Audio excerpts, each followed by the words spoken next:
생명을 살리는 체온 1도의 기적. 여러분, 변비, 고혈압, 당뇨, 암 공통점이 뭔지 아십니까? 바로 낮은 체온이 원인이 될 수 있다는 거 아닙니까? 맞습니까? 예, 그렇습니다. 네. 예. 선재건 원장님, 예. 열이 많은데 왜 체온은 낮게 나타나는 겁니까? 그럼? 이제 오해하는 분들이 많습니다. 내가 열이 많은 체질이고 다이열질인데 왜 체온이 떨어지느냐? 네. 열의 기전을 몰라서 하시는 거예요. 열이 많다는 것은 하복부나 다리가 따뜻해야 정상적인 열입니다. 그것이 하복이 찬다든가 손발이 차게 되면은 그 찬 부위가 열을 위로 올립니다. 열은 위로 올라갑니다. 그래서 가슴이나 어깨가 무겁고 목이나 등 잠을 못 자고 여러 가지 증상이 생기기 때문에 실질적으로 본인이 느끼는 지금 열적 증상, 입이 마르고 머리가 아프고 이런 것들이 진짜 열이 아닐 가능성이 굉장히 많습니다. 냉증하면 겨울에 추운 온도에서만 생기지 않은데 근래는 여름의 냉증이 훨씬 더 심각합니다.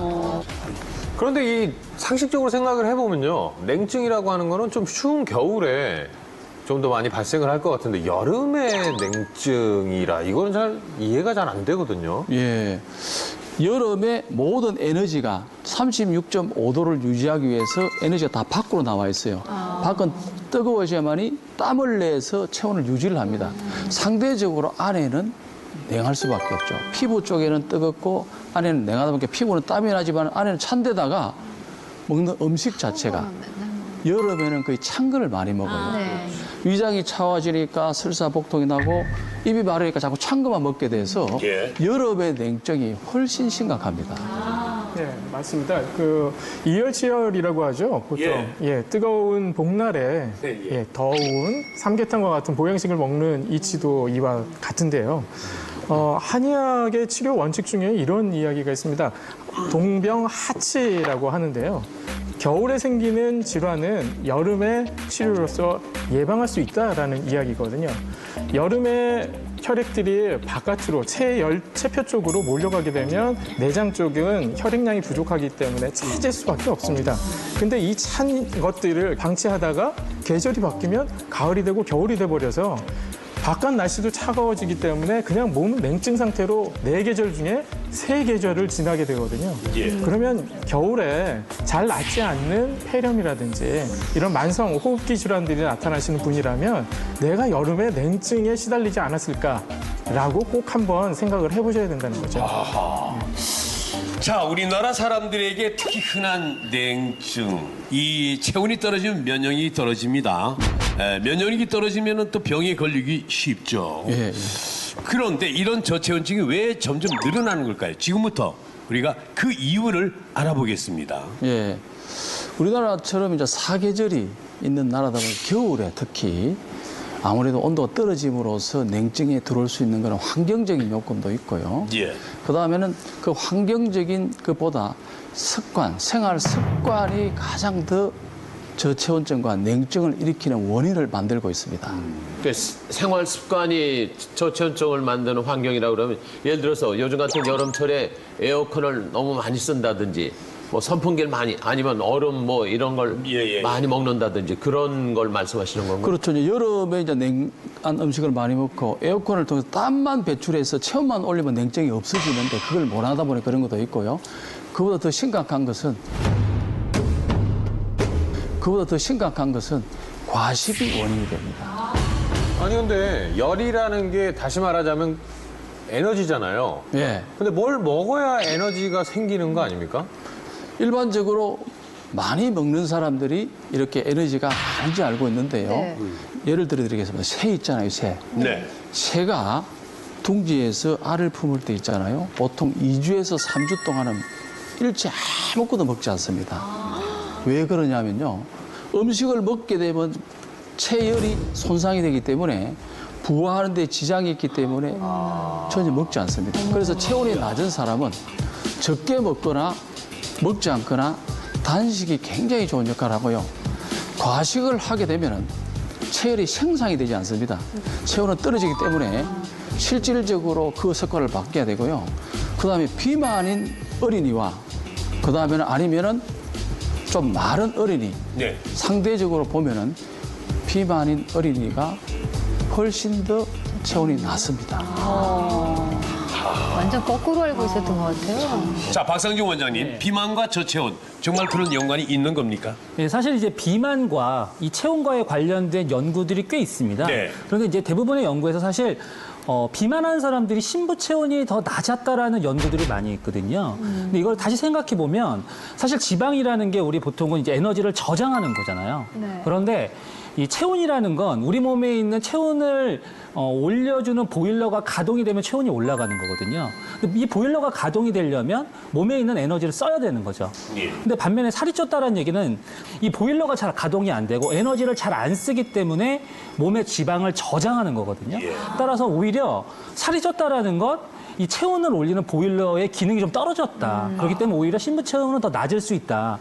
이게 더 과학적으로 좀 합리적인 설명이 될 것 같습니다. 이야, 참 몰랐던 사실인데요. 과식을 하면은 내 몸의 체온이 떨어진다.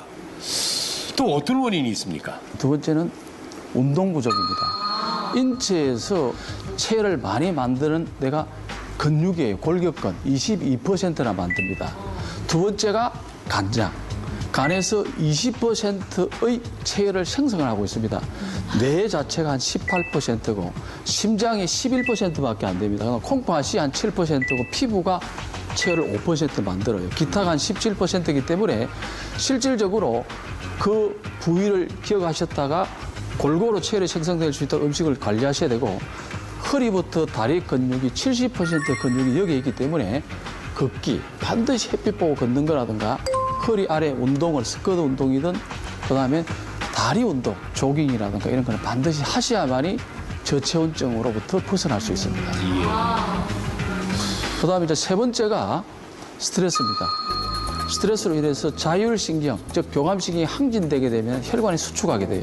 수축하게 되면 전신으로 피 공급이 안 돼서 당연히 저체온증이 되기 때문에 스트레스 관리도 현대인들은 적당히 하셔야 되고 네 번째가 약물의 남용입니다. 먹고 있는 고혈압이나 당뇨, 간, 고지혈, 항암 이런 모든 약들은 교감신경을 항진시키고 인체를 긴장을 시키기 때문에 그렇기 때문에 지나친 약물로 인해서도 저체온이 될 수 있기 때문에 적당하게 우리가 네 가지를 관리하셔야 되고요. 이렇게 가족이나 냉증에 걸리기 쉬운 사람들은 잘못된 생활 습관을 개선하는 것이 가장 중요하기 때문에 저체온증 내지는 냉기를 극복하는 방법을 생활 습관을 통해서 오늘 네 가지를 잘 조심하셔서 극복하시면 좋을 것 같습니다. 예. 그렇다면 체온이 떨어지면 구체적으로 어떤 문제가 생기는 걸까요? 체온에 대해서 이제 일반인들이 잘 인식을 못해요. 말 그대로 인체의 온도, 생명력이에요.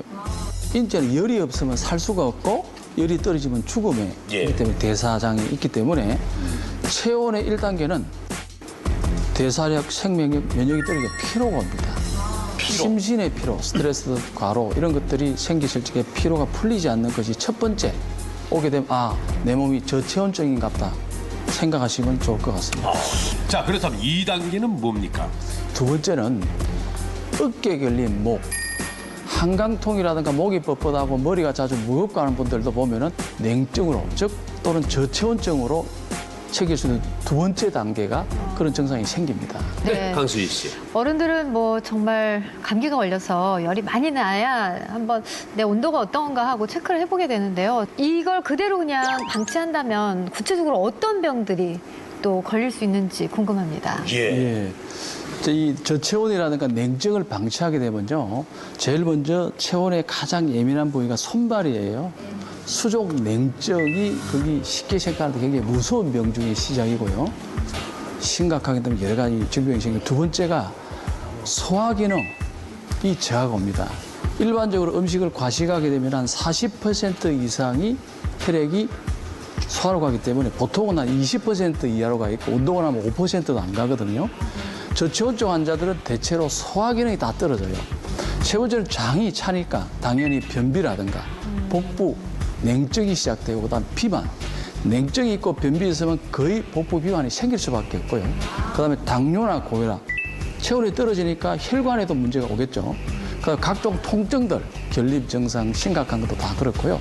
그다음에 여자들은 생리통이나 불임도 실질적으로 여성의 하복부 냉증으로 인해서 생기는 질환을 볼 수가 있고 각종 암 같은 경우도 35도 이하가 되면은 바람을 촉진한다는 보고가 나와 있기 때문에 어찌 보면은 감기부터 암까지 체온하고 연관이 밀접하다고 볼 수 있습니다. 이야, 참 그야말로 만병의 원인이 되는 저체온이군요. 여러분, 수족냉증부터 다한증, 아토피, 불면증, 당뇨와 암 각각 심각한 건강 문제로 고민하고 있는 네 분의 시청자가요. 엄지의 제왕 체온 프로젝트에 함께 하셨습니다. 여러분, 박수로 모셔볼까요? 어서 오십시오.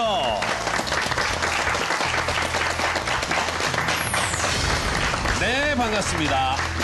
네. 엄지의 제왕 체온 올리기 프로젝트. 각기 다른 질병으로 불편을 겪고 있는 프로젝트 참가자들이 모였다. 과연 참가자들의 상태는? 지금 췌장암에다가 간에까지 암이 전이돼가지고 일단은 너무너무 기운이 없어가지고 조금만 해도 그냥 들어눕게 되고 불면증이 너무 심해서요. 전에 심할 때에는 그 수면제를 먹고도 잠이 안 와요. 정말 저는 삶을 포기를 했던 사람이에요. 췌장암 그리고 불면증으로 고통을 받고 있는 두 명의 참가자. 겨울만 되면은 이제 손발도 차고 손발이 차다 보니까 설거지를 할 때는 항상 면장갑을 끼고 고무장갑을 끼고 설거지를 하고요. 또 청소할 때도 발이 너무 차서 항상 양말을 신고 해요. 땀이 너무 많이 나고요. 밥 먹을 때도 땀이 너무 많이 나서 힘들고 저기 한데 수족냉증 그리고 다한증으로 일상생활에 어려움을 겪고 있는 환자까지 이런 제각각의 병들이 모두 체온과 관계가 있다? 확인을 위해 프로젝트에 앞서 그들의 체온을 측정해봤다. 측정 결과 놀랍게도 참가자들의 체온 모두 정상 체온에 훨씬 못 미치는 낮은 수치가 나왔는데 체온만 올려도 모든 병이 낫는다 그래요. 왜냐하면 면역이 대여섯 배 상승하고 체온을 어떻게 올리느냐.